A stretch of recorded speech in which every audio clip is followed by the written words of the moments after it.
Hello friends, आप सबका स्वागत है आपके अपने यूट्यूब चैनल फार्मा एमसीक्यू में। तो बच्चों, हमारे जो 2000 पीवाईक्यू की सीरीज है, इसी को कंटिन्यू करते हैं।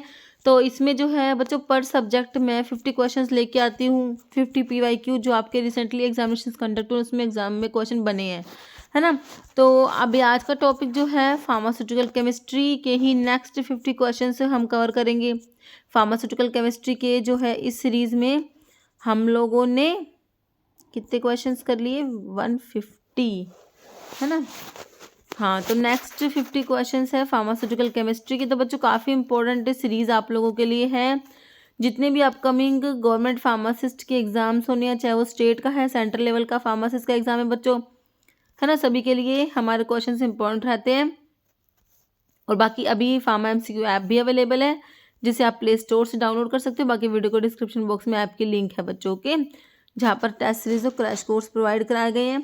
तो अभी देखिए क्वेश्चंस हमारे नेक्स्ट 50 क्वेश्चंस। ओके, तो आप देखोगे बच्चों इस सीरीज में, जैसे कि देखो इसमें जो है अभी तक हमने जो कोलोजी के लगभग 400 तक क्वेश्चन हो गए हमारे, है ना। सुटिक्स के भी लगभग 200-300 समथिंग हो गए। अभी देखो इस तरीके से केमिस्ट्री के तो जितने भी आपके ये पेपर होते रहते हैं ना, तो मेजरली जो क्वेश्चंस आते हैं कोलॉजी सुटिक्स से, केमिस्ट्री से, इनसे ज़्यादा अब आप देखोगे डीएसबीएम का इस सीरीज़ में अभी एक ही वीडियो बना है ना, क्योंकि 50 क्वेश्चन का, तो सबसे कम क्वेश्चन यहाँ से आते हैं। ठीक है, तो आप इससे अंदाज़ा लगा सकते हैं कि कौन सा सब्जेक्ट मेजरली आपको कवर करना है ना। मेजर क्वेश्चन देखो, फार्माकोलॉजी और फार्मास्यूटिक्स, ये दोनों मेजर सब्जेक्ट है बच्चों। इन पे अपनी कमांड बना के रखिए, जैसे कि आपको अभी वैकेंसीज और भी देखने को मिल रही है ना। एमसीआरई का भी नोटिफिकेशन आ गया है, तो वैकेंसीज है। और मेन जो हमारे जो मेजर सब्जेक्ट है, ये इन पे अपना फोकस बनाइए, है ना। तो अभी तो पढ़े हम, अभी तो क्वेश्चन डिस्कस करते हैं हमारे। ओके, देखो, which of the following solvent exert levelling effect on base in non aqueous titration, है ना। तो sulphonic acid, acetic acid, perchloric, nitric acid. तो ये बच्चों होता है आपका एसिटिक एसिड होता है। ऑप्शन यहाँ पर 2 तुम्हारा करेक्ट हो जाएगा। कह रहे लेवलिंग सॉल्वेंट वो होता है that react so strongly with the solute, है ना। इन दिस केस मतलब कि बेस के साथ में स्ट्रॉन्गली रिएक्ट करेगा, that is essentially make all base of a certain strength appear equal in its presence. Okay, फिर एसिटिक एसिड कह रहे हैं रिलेटिवली स्ट्रॉन्ग प्रोटॉन डोनर होता है। When a weak base is added to acetic acid में weak base add करोगे तो it readily accept a proton, acetic acid से प्रोटोन को एक्सेप्ट कर लेगा, effectively levelling the base strength. Okay, next है alkene with more than 18 carbon atom are physically, है ना। तो अल्कीन जिसमें मोर देन 18 कार्बन एटम होते हैं, वो गैस, लिक्विड, सॉलिड या सेमी सॉलिड, है ना। तो मोर देन 18 कार्बन एटम, जितने कार्बन एटम बढ़ते जाएंगे उतने ही आपके जो अल्कीन है वो पहले गैस, लिक्विड एंड सॉलिड इस टाइप से जो है। तो मोर देन 18 है तो हमारा सॉलिड हो जाएगा। ऑप्शन 3 यहाँ पर करेक्ट हो जाएगा। कह रहे जैसे ही नंबर ऑफ कार्बन एटम बढ़ते हैं बच्चों अल्कीन में, मोलिकुलर वेट भी बढ़ता है ना। मोलिकुलर वेट बढ़ेगा तो क्या हो जाएगा? Strong intermolecular force that hold the molecule tight together more tightly, है ना। तो जिससे ट्रांजिशन होगा गैस से लिक्विड, लिक्विड से सॉलिड में।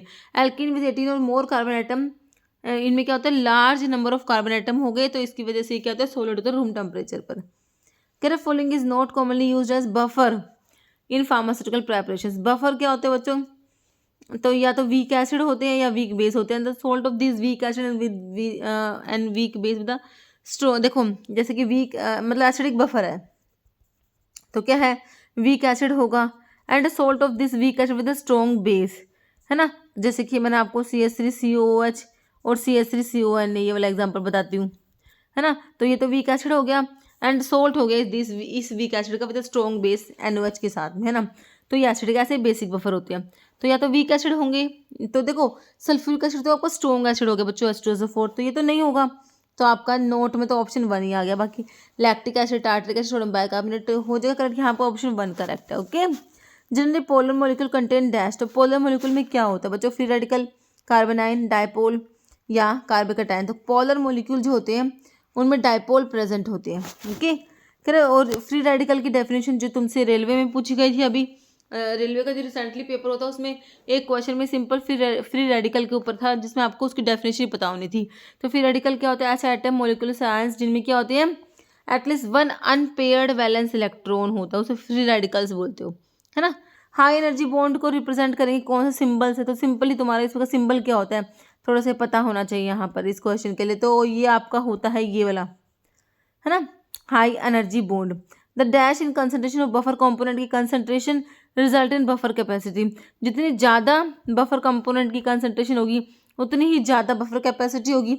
Increase in concentration of buffer component result in greater buffer capacity. Okay, sodium iodide is use in diagnosis of, तो sodium iodide को बच्चों डायग्नोस करो किसके लिए, तो आयोडीन के लिए, तो थायराइड देख लो, थायराइड फंक्शन के डायग्नोस के लिए आप यूज करोगे sodium iodide, iodine 123। Okay, decomposition of nitrogen pentoxide in carbon tetrachloride is example of dash reactions, तो बच्चों ये ना तुम्हारी फास्ट ऑर्डर रिएक्शन है, कौन सी है, ऑप्शन 3, डिकम्पोजिशन नाइट्रोजन पेंटोक्साइड का N2O5 का CCl4 carbon tetrachloride fast order reaction है।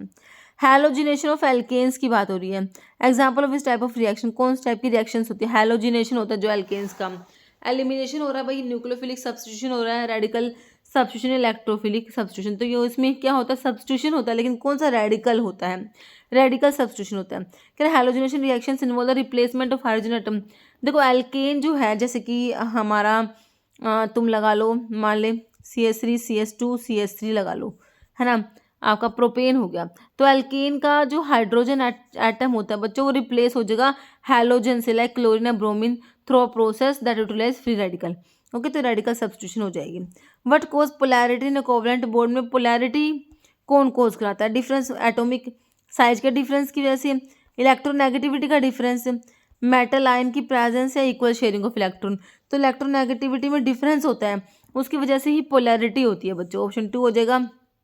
कह रहे cause of polarity covalent bond is the difference in electronegativity between the bonded atom. Okay, कह रहा generally polar molecule contain dash, तो ये अभी देखा ना, है ना, डाइपोल इनमें होता है, पोलर मोलिक्यूल में क्या होता है बच्चों, डाइपोल प्रेजेंट होता है, अभी हमने देखा। कह रहा dipole is a molecule with A separation of positive and negative charge. Okay, meaning one end of molecule has a slightly positive charge और दूसरा एंड जो होता है उसमें स्लाइटली नेगेटिव चार्ज होता है। This occur when electrons are shared unequally between atom in molecule due to difference in electronegativity में difference की वजह से। ओके, पोलर मॉलिक्यूल है परमानेंट डायपोल मूवमेंट होता है which allow them to interact with other polar molecule through dipole dipole force. Okay, quinine contain a quinoline moiety and a dash moiety in its structure, तो इस type के questions के लिए med camp की series start करी मैंने, वहाँ पर ये वाले क्वेश्चन तुम्हें एक्सप्लेनेशन के साथ मिलेंगे बच्चों। ओके, तो क्विनीन जो है, क्विनीन तो तुमने पढ़ा है भाई, क्विनीन क्विनोलिन मोइटी तुम्हें पता है वो होती है इसमें, दूसरी कौन सी होती है, ये क्विनक्लिडीन, ध्यान रखना, ऑप्शन यहाँ पर डी करेक्ट हो जाएगा। ओके, कह रहे which energy generally consider during docking studies में, कौन सी एनर्जी कंसिडर करेंगे, तो भाई यहाँ पर देख लो हमारी हाइड्रोजन बॉन्डिंग होता है, वॉन्डर वॉल्स होता है, कोलम्बिक एनर्जीज होता है। Okay, which drug among the following is this sulfamoyl analogue of benzothiazine derivative, देखो बेंजोथायाजिन डेरिवेटिव का एनालॉग है, लेकिन इसमें जो सल्फामोल जो ग्रुप है वो मतलब डिस का मतलब एब्सेंट है ना, तो देखो डायजोक्साइड मिनॉक्सिडिल ग्वानफेसिन या हाइड्रोलाजिन, तो तुमने पढ़ा होगा डायजोक्साइड का स्ट्रक्चर सिमिलर टू बेंजोथायाजिपिन के जैसा होता, बस सल्फामोल ग्रुप नहीं होता। ओके, ऑप्शन 1 हो जाएगा। कह रहे diazoxide structurally classified as benzothiadiazine derivative lacks sulfonamide group, बस इसमें किसकी कमी है, सल्फोनामाइड ग्रुप की, जो करेक्टरिस्टिक होती है मैनी अदर बेंजोथायाजीन्स डेरिवेटिव की। डिस का मतलब होता है, जो इसमें डिस सल्फामोल में डिस का मतलब होता है एब्सेंस, है ना, सल्फामोल ग्रुप का एब्सेंस। कह रहे बोरिक एसिड जो H3BO3 हमारा, बोरिक एसिड को ऐसे करेंगे ऑफिशियली बाय ग्रेविमेट्री से, टाइट्रीमेट्री या फिर कोलोमेट्री, वोल्टामेट्री, तो भाई बोरिक एसिड के लिए हम यूज़ करेंगे टाइट्रीमेट्री। टाइट्रेशन तुम्हारा जो होता है, बोरिक एसिड बहुत ही वीक एसिड होता है, इसको इसकी एसिडिटी को बढ़ाने के लिए हम जो है मोनोहाइड्रिक अल्कोहल जैसे कि ग्लिसरोल यूज़ करते हैं। बोरिक एसिड ऑफिशियली ऐसे करेंगे एसिड बेस टाइट्रेशन से, स्पेसिफिकली यूजिंग अल्कलीमेट्री, है ना। कह रहे बोरिक एसिड बहुत ही वीक एसिड होता है, नो डायरेक्टली टाइट्रेट नहीं कर सकते इसको स्ट्रॉन्ग बेस लाइक NaOH के साथ में ही। However it can be made titrable by adding glycerol को या फिर दूसरे सिमिलर कंपाउंड को ऐड करके हम क्या करते हैं, वो उन कंपाउंड के साथ बोरिक एसिड का कॉम्प्लेक्स बन जाएगा, तो जिससे कि बोरिक एसिड की एसिडिटी बढ़ जाएगी बच्चों, इंक्रीज हो जाएगी। Titration is then carried out with standardisation using strong, ठीक है, फिर स्ट्रॉन्ग बेस यूज करके इसकी टाइट्रेशन कर लेंगे लाइक सोडियम हाइड्रोक्साइड के साथ में, और आपका जो इंडिकेटर है फिनोल्फथलीन यूज होगा। ओके, अब नेक्स्ट देखो, आइडेंटिफाई करना है, क्या करना है बताओ। Reaction in which arene treated with acid halide और anhydride in the presence of Lewis acid catalyst to yield alkyl aryl और डाई अराइल कीटोन। तो बच्चों ये ना कौन सा रिएक्शन है, देखो ये चारों ऑप्शन है, ये फ्रिडल क्राफ्ट असाइलेशन होता है तुम्हारा, option 2। Okay, can in volumetric analysis solution what is the solution of known, जिसकी कंसंट्रेशन तुम्हें पता होती है, स्टैंडर्ड सॉल्यूशन जो होता है ना, जिसकी कंसंट्रेशन तुम्हें पता होता है, जो आपका ब्यूरेट में होता है ना, जिसकी कंसंट्रेशन तुम्हें पता होती है वो स्टैंडर्ड सॉल्यूशन होता है, जिसको हम टाइट्रेंट भी कहते हैं, टाइट्रेंट। और जिसकी जो नीचे वॉल्यूमेट्रिक फ्लास्क में होता है वो टाइट्रेंड होता है ना, जिसकी कंसंट्रेशन हमें फाइंड आउट करनी होती है, ठीक है। तो ये आपका स्टैंडर्ड सॉल्यूशन होता है, ऑप्शन 1। नेक्स्ट है केमिकल एनर्जीज कन्वर्ट होते हैं इलेक्ट्रिकल एनर्जी में, तो कौन करेगा, ऑप्शंस देख लो। तो ये आपकी गैल्वेनिक सेल याद रखना, option 4। Okay, following example of anti protozoal nitroimidazole derivative. Nitroimidazole में भाई हमारी मेट्रोइडाजोल बहुत ही इंपॉर्टेंट ड्रग है।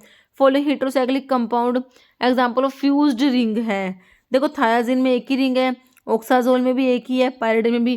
क्विनोलिन में 2 रिंग है भाई, देखो है कि नहीं 2 रिंग, एक तो नाइट्रोजन वाली रिंग है और एक सिंपल बेंजीन रिंग है, तो एक क्विनोलिन में फ्यूज्ड रिंग होगी कि नहीं हो गई, बिल्कुल हो गई, option 2। Mixture of equal part of enantiomers के इक्वल पार्ट का मिक्सचर जो होता है बच्चों इनएंशियोमर्स के, वो रैसिमिक मॉडिफिकेशन होता है, रैसिमिक, है ना, तो ऑप्शन 3 हो जाएगा। क्या रैसिमिक मॉडिफिकेशन मिक्सचर कंटेनिंग में इक्वल अमाउंट बोथ इनएंशियोमर्स का इक्वल अमाउंट होगा और फिर कारल कंपाउंड, जिससे क्या हो जाएगा resulting in no net optical activity. क्यों, क्योंकि rotation caused by one enantiomer is cancelled out by the equal and opposite rotation of another enantiomer. Okay, following indicator is commonly used in the titration strong acid strong base के लिए phenolphthalein याद रखना, phenolphthalein याद रखना strong acid strong base के लिए। Okay, mechanism in drug absorption involving the binding of iron, iron की binding हो रही है मेडिसिन लाइक सिप्रोफ्लॉक्सिन, तो ये आपका होता है क्या, प्रोटीन बाइंडिंग नहीं होगा बच्चों, ये चिलेशन होता है तुम्हारा, ऑप्शन 3 हो जाएगा chelation. HPLC in pharmaceutical analysis stand for, तो हाई परफॉर्मेंस लिक्विड क्रोमेटोग्राफी, जो कि तुम्हें ऑप्शन 2 में दिया है बच्चों, है ना। कॉमन नेम 2,2 डाइमिथाइल प्रोपेन, है ना, तो 3 कार्बन बनाओ, पहले तो तुम डाइमिथाइल लगाओ, ये CH3 है ना, तो ये आपका नियोपेंटेन बोलोगे, इसे तुम क्या बोलोगे बच्चों, neopentane, option 2। Benzoic acid become stronger, तो कौन सा सब्स्टिट्यूएंट ऐड होगा, तो बेंजोइक एसिड स्ट्रोंगर हो जाएगा, तो NO2 जब ऐड होगा बेंजोइक एसिड पे, NO2 तुम लगा दोगे तो वो स्ट्रोंग हो जाएगा, स्ट्रोंगर हो जाएगा बेंजोइक एसिड। ओके, ऑप्शन 2 कह रहे benzoic acid become stronger acid with substituent जो इलेक्ट्रॉन विदड्रॉइंग होते हैं, इलेक्ट्रॉन को विदड्रॉ करेंगे बच्चों, है ना, NO2 group electron withdrawing group होता है, तो अगर ये बेंजोइक एसिड पे अटैच हो जाएगा तो बेंजोइक एसिड स्ट्रोंग हो जाएगा भाई, स्ट्रोंगर एसिड बन जाएगा। ओके, बेरियम सल्फेट को ऐसे करना है भाई, by which of the following method, तो इसके लिए क्या करोगे, इसके लिए ग्रेविमेट्री यूज करोगे बच्चों, ठीक है, ऑप्शन 3 हो जाएगा। कह रहे barium sulphate typically acid using gravimetry analysis of involving precipitation followed by filtration drawing and weighing of pure solids. Okay, 1 atmosphere किसके इक्वल होता है बताओ, देखो ये जो दे रखे तुम्हें 105 नहीं है, 10⁵ है, ये 10⁹ है, 10⁵, तो देखो बच्चों ये आपका होता है कितने, ये पास्कल होता है, 101325 पास्कल के बराबर होता है। तो इन्होंने थोड़ा सा क्या मॉडिफिकेशन करा, यहाँ पॉइंट ऐड कर दिया, पॉइंट ऐड करने के बाद 10 जो है पावर 5 लगा दी, जो कि तुम्हें ऑप्शन 2 करेक्ट हो जाएगा। ओके, याद रखना, कह रहे 1 स्टैंडर्ड एटमॉस्फेयर जो प्रिसाइसली इक्वल होगा, देखो इतने पास्कल के, अब तुमने पॉइंट लगा दिया तो 10⁵ से इसको मल्टीप्लाई कर दिया, ठीक है, 10⁵ है, पावर है बच्चों, ध्यान रखना 10⁵ लिखा हुआ है। Okay, Baeyer strain theory was propose to establish the strain developed in, तो किसके लिए होता है, साइक्लोएल्केन, है ना, तो ऑप्शन यहाँ पर 2 हो जाएगा, साइक्लोएल्केन्स। क्या साइक्लोएल्केन स्टेबिलिटी को एक्सप्लेन करते हैं बेयर स्ट्रेन थ्योरी से, जो क्या कहती है कि deviation from the ideal tetrahedral bond angle of 109.5 degree impose strain. Okay, 1 faraday is equal to dash mole electron, तो 1 मोल इलेक्ट्रॉन के बराबर होता है हमारा 1 फराडे। कितने mole electron? 1 mole. Faraday is equal to 1 mole electron, it represent electric charge carried by 1 mole of electron and is approximately equal to 96,500 coulomb. Okay, the dash is use for distinguish whether alcohol primary, secondary और tertiary है। Wagner test, भाई हमारा alcohol में general test में पढ़ा हमने। Lucas, Fehling, जाक test, तो ये ल्यूका टेस्ट होता है, ऑप्शन 2 ल्यूकास टेस्ट। कह रहे test differentiate alcohol based on the rate of reaction with the Lucas reagent, है ना, जिसमें क्या होता है कंसंट्रेटेड HCl और anhydrous zinc chloride which lead to formation of insoluble alkyl chloride causing solution to turn cloudy या turbid. Okay, कि when performing a back titration the analyte is, back titration के टाइम पे analyte क्या है बताओ? Dissolve हो जाएगा water में to major it's pH, analyse using spectrophotometer, titrate directly, नहीं डायरेक्ट, ये बैक की बात हो रही है, बैक टाइट्रेशन डायरेक्ट नहीं होता बच्चों। तो treat with excess of standard reagent and unreacted reagent को भी टाइट्रेट करेंगे। ओके, कह रहे बैक टाइट्रेशन में known excess amount of standard reagent add करेंगे एनालाइट में, excess reagent react completely analyte के अंदर रिएक्ट करेगा, अमाउंट जो अनरिएक्टेड जो एक्सेस स्टैंडर्ड रिएजेंट होता है then determined by titrated in it with a second standard solution के साथ में उसको टाइट्रेट करेंगे। Okay, by knowing total amount of first reagent added and the amount that did not react determined by back titration one can calculate initial amount of analyte. Okay, which substituent on benzene ring electron donating है, भाई electron donating group cyano hydroxyl carboxyl nitro. Electron donating group में आपका hydroxyl group होता है, OH group. Electron donating group activate करती है benzene ring को toward electrophilic substitution. Okay, hydroxyl group जो होता है has lone pair electron the oxygen atom that can be delocalise into benzene ring wire resonance increase करते हैं उसकी electron density ring की, है ना। तो कह रहे हैं जो दूसरे ग्रुप दे रखे हैं यहाँ पर हमारा, जैसे कि नाइट्रो ग्रुप हो गया बच्चों, कार्बोक्सिल ग्रुप हो गया, साइनो ग्रुप हो गया, सारे क्या है इलेक्ट्रॉन विद ड्रॉइंग है। नाइट्रो क्या है? इलेक्ट्रॉन विद ड्रॉइंग है, कार्बोक्सिल विद ड्रॉइंग साइनो, लेकिन हाइड्रोक्सिल ग्रुप इलेक्ट्रॉन डोनेटिंग है ना। चलो भाई, कह रहे nitro group is an dash acid, तो अभी बताया यहाँ बेंजोइक एसिड जो है उसकी एसिडिटी को बढ़ाएगा। जो नाइट्रो ग्रुप है, तो नाइट्रो ग्रुप क्या है? इलेक्ट्रॉन विद ड्रॉइंग है। कैसा है बच्चों? अभी बताया नाइट्रो ग्रुप क्या इलेक्ट्रॉन विद ड्रॉइंग होता है, इंक्रीज कराएगा एसिडिटी ऑफ बेंजोइक एसिड, याद रखना। Okay, specific synthetic compound that have commercially importance in dye industry, azobenzene है, फोस्जिन तो टॉक्सिक होता है बच्चों, क्राउन ईथर से नन। तो यहाँ पर ये आपको एजोबेंजीन्स होते हैं, है ना। Colour change of indicator take place generally, तो इंडिकेटर का जो कलर चेंज होता है बच्चों within small interval of pH, बिल्कुल सही है। Long interval of pH, no relevance to pH, abrupt change, तो ये होता है within small interval of pH, option 1। According to Codex Alimentarius Commission maximum residue limit of pesticide is expressed in which unit, तो mg/kg की unit होती है इसकी, है ना। तो इसमें होता है ये क्या इंडिकेट करता है? Maximum concentration pesticides residue that is legally permitted in और on food and animal feed. Okay, polyhydroxy alcohol produced होते हैं बाय मोनोसेकेराइड ऑन रिडक्शन, तुम्हारे जो मोनोसेकेराइड होते हैं उनका रिडक्शन होता है ना। तो उससे तुम्हारा उनका रिडक्शन किसका होगा? जो कार्बोनाइल ग्रुप होता है उसका रिडक्शन होगा, तो उससे आपके जो पॉलीहाइड्रोक्सी अल्कोहल बनते हैं शुगर अल्कोहल होते हैं, है ना। तो ये अमीनो शुगर एस्टर एसिड्स नहीं होंगे, ये एल्डिटोल्स इन्हें कहोगे, शुगर अल्कोहल या एल्डिटोल्स। कार्बोनाइल ग्रुप जो aldehyde ketone group monosaccharide reduce होगा, इट इज कन्वर्ट होता है हाइड्रोक्सिल ग्रुप में फॉर्मिंग पॉलीहाइड्रोक्सी अल्कोहल, इन्हें हम शुगर अल्कोहल भी कहते हैं, एल्डिटोल्स भी कहते हैं। पैरासीटामोल क्या है भाई? पैरासीटामोल सिंपल तुम्हारे को स्ट्रक्चर पता होनी चाहिए इसकी, तो ये एसिटामिनोफन भी कहते हो, पैरामिनोफिनोल डेरिवेटिव होता है, तो N4 हाइड्रोक्सी फिनाइल एसिटामाइड हमारा हो जाएगा paracetamol. Okay, dapsone 4,4 di amino diphenyl sulfone होता है, 4,4 डाई अमीनो डाइफिनाइल सल्फोन तुम्हें ऑप्शन 3 में दिया है बच्चों। Large lactone ring containing macrolides का एग्जाम्पल देख लो, पैरोमोमाइसिन तो तुम्हारी एमिनोग्लाइकोसाइड्स में आ जाएगी, नियोमाइसिन, स्ट्रिप्टोमाइसिन भी, ओलियंडोमाइसिन मैक्रोलाइड्स में चला जाएगा, option 3। Ivermectin ring which is basic nucleus है आइवरमेक्टिन के लिए, एंथलमेंटिक ड्रग है ना, आइवरमेक्टिन उसकी बात हो रही है। उसमें क्या प्रेजेंट है, pentacyclic 16 membered ring, a glycosidically linked to dash disaccharide. तो भाई देखो कितना बड़ा सा स्ट्रक्चर होगा इसका ना, तो भाई ऑप्शन 4 हो जाएगा, ओलियंड्रोज इसका आंसर है। कह रहा है आइवरमेक्टिन बेसिक न्यूक्लियस है किसका, आइवरमेक्टिन का, contain pentacyclic 16 member electron ring, a glycosidically link to disaccharide of methylated deoxy sugar, L oleandrose. Okay, अब कह रहे 4,7 डाइक्लोरोक्विनोलिन रिएक्ट करेगा with which compound to form chloroquine. Chloroquine तो देखो ये 4 amino 1 butanol piperazine acid chloride नहीं होगा, हमारा होगा option 4 1 di ethyl amino 4 amino pentane के साथ में रिएक्ट करेगा कौन, ये तुम्हारा ये कंपाउंड और तुम्हारा क्लोरोक्विन जो एंटी मलेरियल ड्रग है 4 अमीनो क्विनोलिन डेरिवेटिव बन जाएगा। Okay, following is the S and 3s endoisomer of atropine. Atropine तुम्हें पता है रैसिमिक मिक्सचर होता है ना, तो स्कोपोलामिन पिलोकार्पिन तो है नहीं, देखो इसमें कोकेन भी नहीं है, तो ये हमारा हो जाएगा हायोसाइमिन, ऑप्शन 3 करेक्ट हो जाएगा।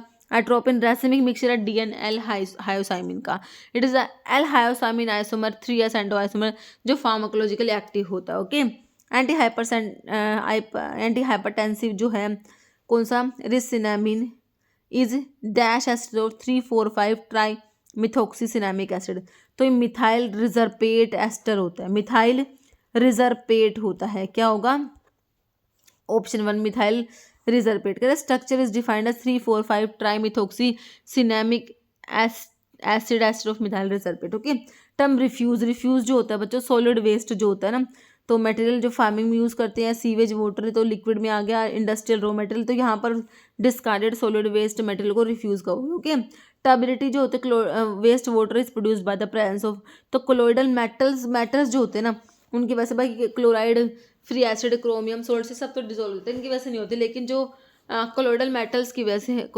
टर्बिडिटी होती है ना। When distil with zinc dust phenol give, zinc dust के साथ में फिनोल क्या देगा, साइक्लोहेक्सेन बेंजीन ट्राइफिनाइल फोस्फेटफिनोफ्थिलीन, तो क्या देता है बेंजीन, ऑप्शन 2 करेक्ट हो जाएगा।